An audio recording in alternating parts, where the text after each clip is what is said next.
So as you're going through your day and a fear becomes activated, is it correct that you should no longer try to clean up an insecurity about yourself or something to just ignore it?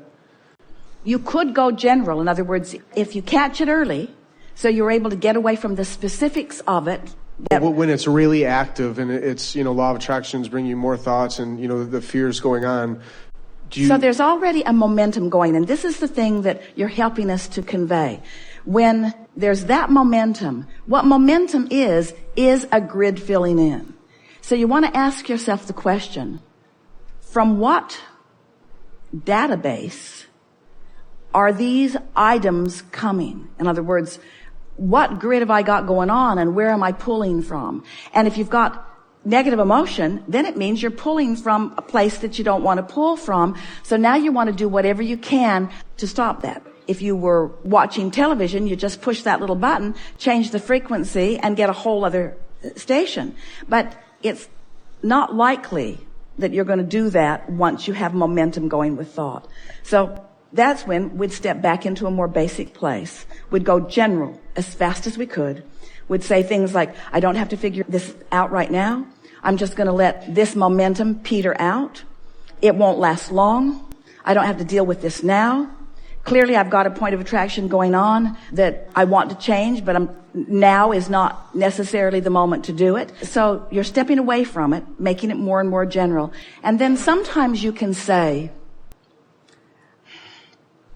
I know there's something at the basis of this that I'll get to.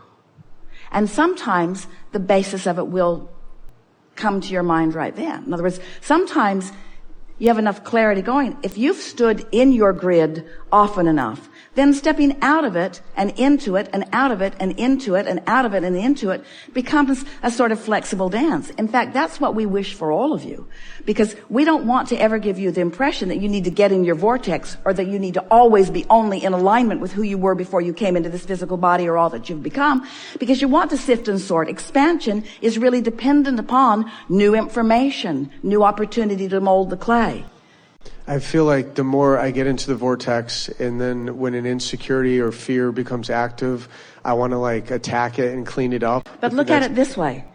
It's a compliment to you when something shows up strong and sharp and uncomfortably, because it means I have done such good grid work that when something sticks out in defiance or discord with it, I recognize it early on.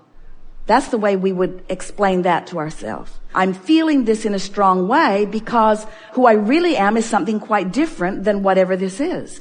And if you take it as a personal activity of something that you can do something about, in other words, not blaming the other, it's not something that somebody else is doing wrong, it's just evidence of discord that I do not want, discord that I do not have to have, discord that I can move out of my experience with my accord. So this is a really good conversation. Could discord exist if there were not accord? Could disharmony exist if there were not harmony? Could you know what you don't want if you didn't know what you do want? So isn't that we're talking about here, that unwanted thing, isn't it really evidence of something that is a really good thing? Mm-hmm. So don't you want to stop saying, oh, I'm feeling negative emotion, I must be doing something wrong? The contrary is true. You're not doing something wrong, you're doing something right. You're utilizing your guidance. Jerry used to tease Esther all the time because they're driving these big buses down the highways, and nothing more pleasing to Esther than the open road. And every now and again, she'd drift onto those little bumps on the side of the road. Just sometimes she did it on purpose just to get his attention, because she was up there by herself and he was doing something else. So she'd just get he always came when the bumps came, because off into the bushes might be next. But when you feel those little bumps, aren't you kind of glad you felt those little bumps? Wasn't it good to recognize that you were on the edge of alignment?